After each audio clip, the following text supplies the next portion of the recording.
Syukurin, sekarang aku puas. Darah rasanya mendidih lihat kelakuan preman ini. Tapi tunggu, jangan emosi dulu. Lihat apa yang terjadi di detik 15. Sumpah, ini balasan paling instan dan mengerikan yang pernah terekam kamera. Assalamualaikum warahmatullahi wabarakatuh. Salam sejahtera untuk kita semua.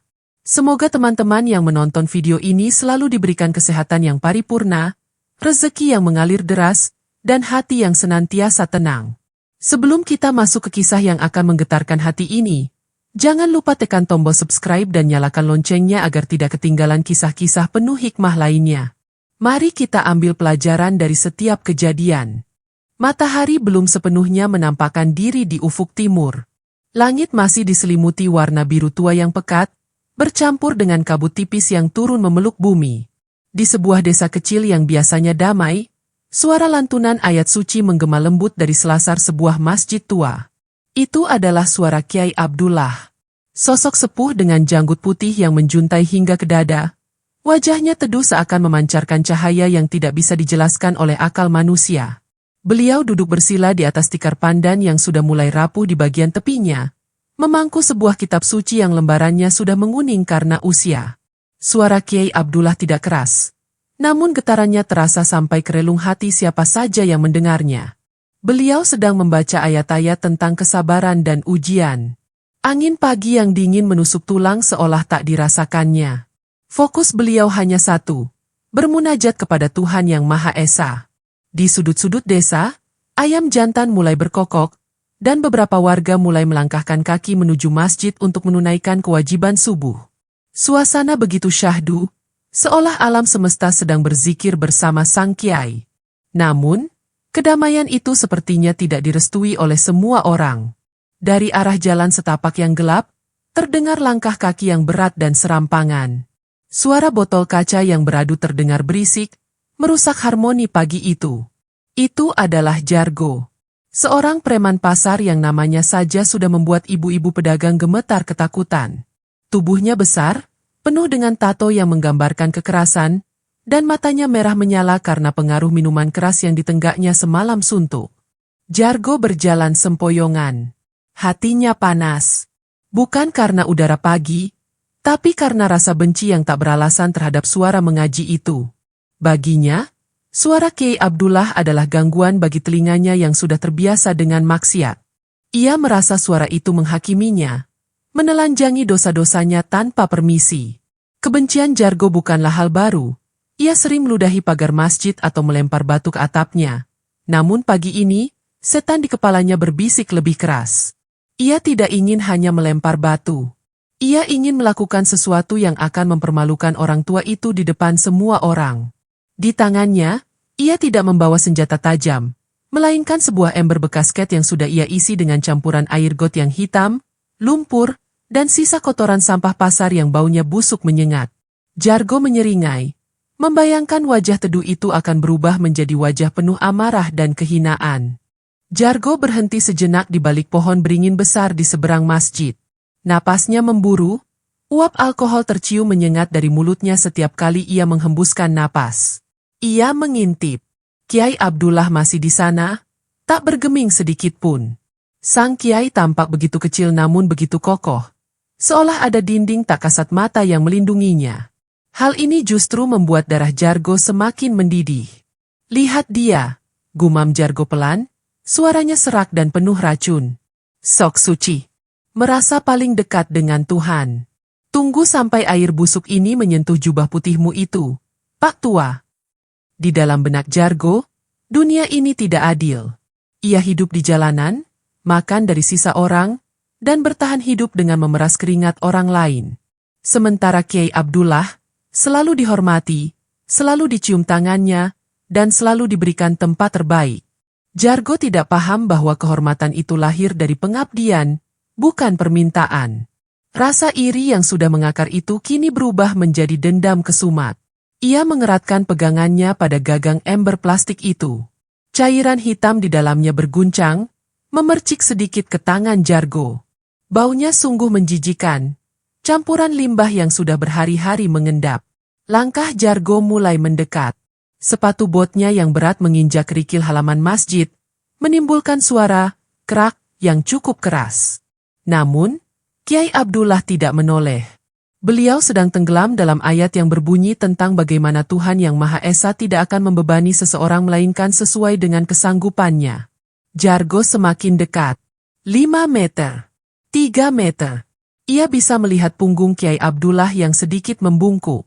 Ia bisa melihat surban putih bersih yang melilit di kepala sang Kiai. Ada jeda sejenak di mana hati nurani Jargo sebenarnya berteriak. Sebuah bisikan kecil dari masa kecilnya, saat ibunya dulu mengajarinya untuk menghormati ulama. Namun, bisikan itu langsung dihancurkan oleh egonya yang raksasa. Aku penguasa wilayah ini, bukan dia. Batin Jargo meyakinkan dirinya sendiri. Ia menarik napas panjang, mengumpulkan seluruh tenaga dan kebenciannya. Ia tidak peduli jika warga mulai berdatangan. Justru itu yang ia mau.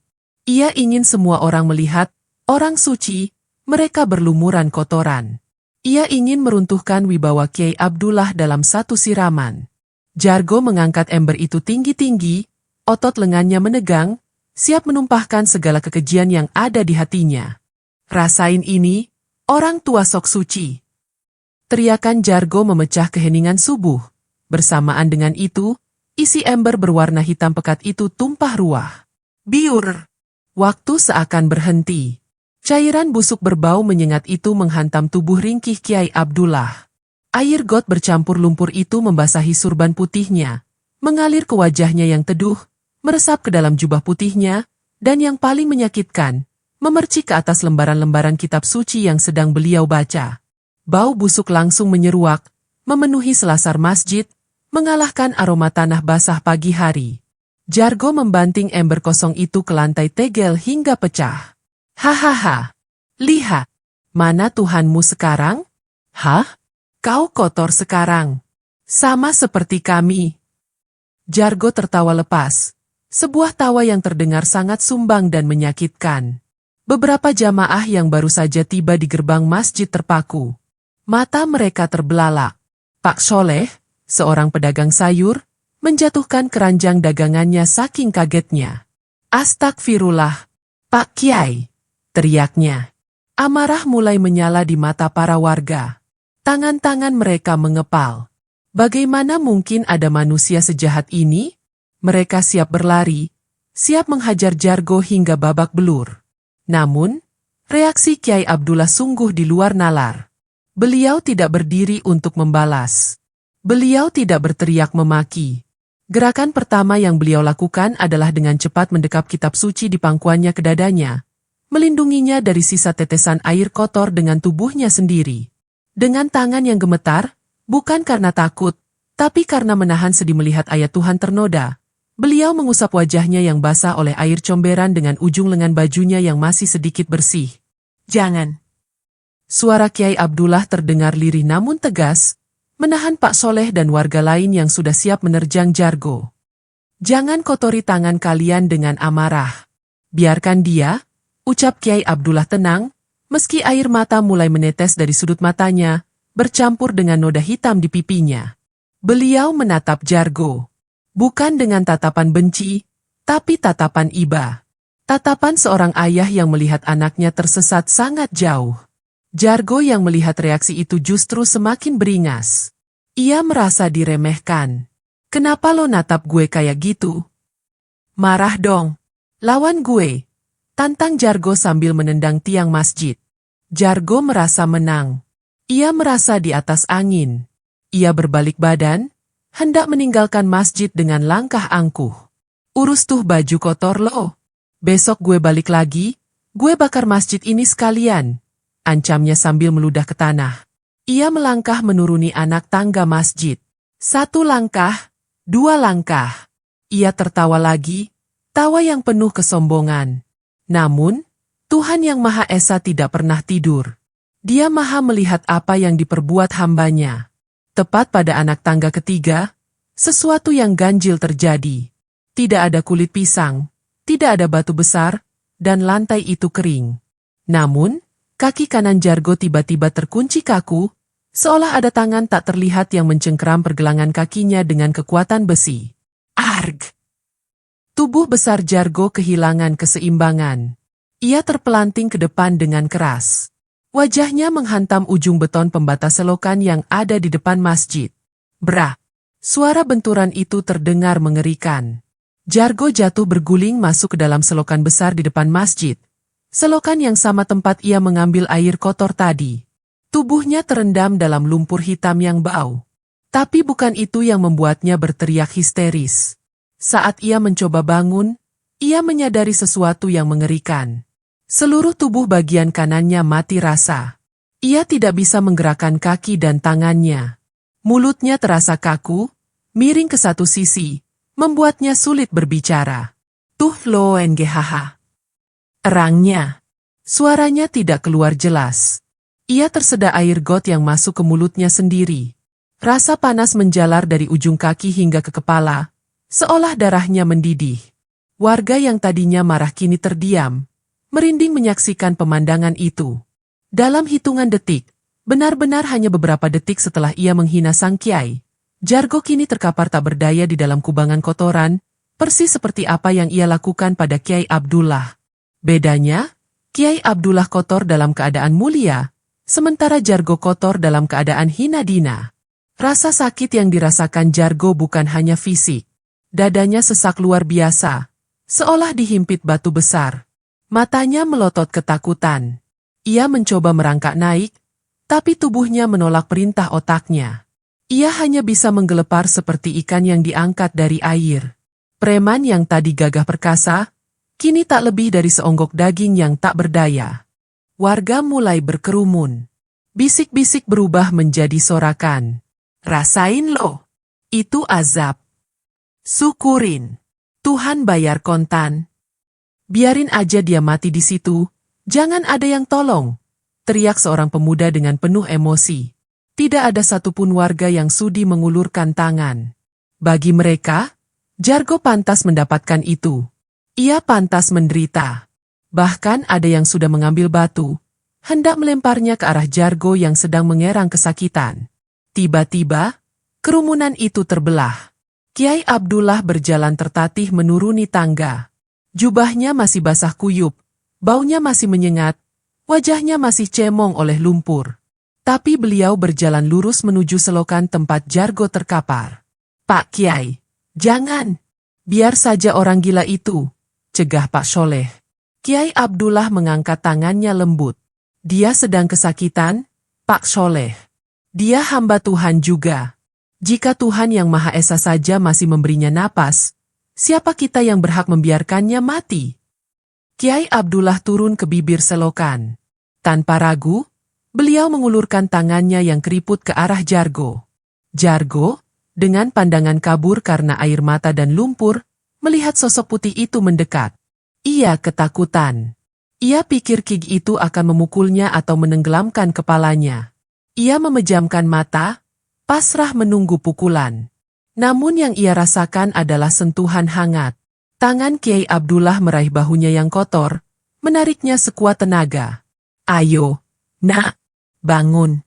Jangan tidur di situ, kotor, ucap Kiai Abdullah lembut. Suaranya tidak ada nada dendam sedikit pun.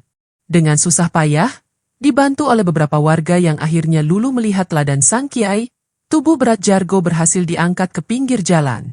Jargo menggigil hebat. Separuh tubuhnya lumpuh, separuh lagi gemetar ketakutan. Ia menatap wajah Kiai Abdullah. Kiai itu mengambil air bersih dari keran wudhu menggunakan ember lain, lalu dengan telaten membasuh wajah Jargo. Membersihkan lumpur dari mata dan hidung preman yang baru saja menyiramnya dengan kotoran. Sakit ya? Sabar ya, bisik Kiai Abdullah sambil menyeka darah dari pelipis Jargo. Hancur. Runtuh sudah tembok kesombongan di hati Jargo. Diperlakukan dengan kelembutan luar biasa oleh orang yang baru saja ia zalimi adalah pukulan mental yang jauh lebih menyakitkan daripada benturan fisik yang ia alami. Air mata Jargo tumpah, bercampur dengan sisa air wudhu yang dibasuhkan ke wajahnya. Mulutnya yang miring berusaha keras mengucapkan kata-kata. Maaf. Yey. Suaranya parau, hampir tak terdengar. Isak tangisnya meledak. Ia menangis meraung-raung seperti anak kecil. Rasa malu menusuk jantungnya. Ia merasa dirinya lebih rendah dari kotoran. Ia menyiram air busuk, tapi dibalas dengan air bersih. Ia memberi penghinaan, tapi dibalas dengan kemuliaan. Kiai Abdullah tersenyum, meski matanya juga berkaca-kaca. Beliau memeluk kepala Jargo yang kotor itu ke dadanya. Tidak peduli sisa kotoran akan menempel lagi. Sudah.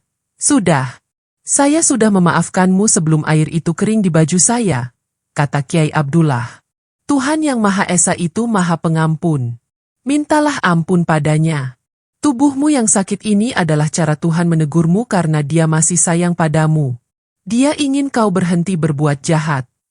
Pagi itu, di halaman masjid, disaksikan oleh matahari yang mulai terbit, sebuah transformasi besar terjadi. Jargo, sang preman yang ditakuti, tersungkur mencium kaki Kiai Abdullah, bukan karena dipaksa, tapi karena hatinya telah takluk oleh akhlak mulia. Kejadian itu menjadi titik balik. Jargo memang mengalami kelumpuhan ringan yang butuh waktu lama untuk pulih, namun jiwanya sembuh total. Di sisa hidupnya, Jargo menjadi penjaga setia masjid itu.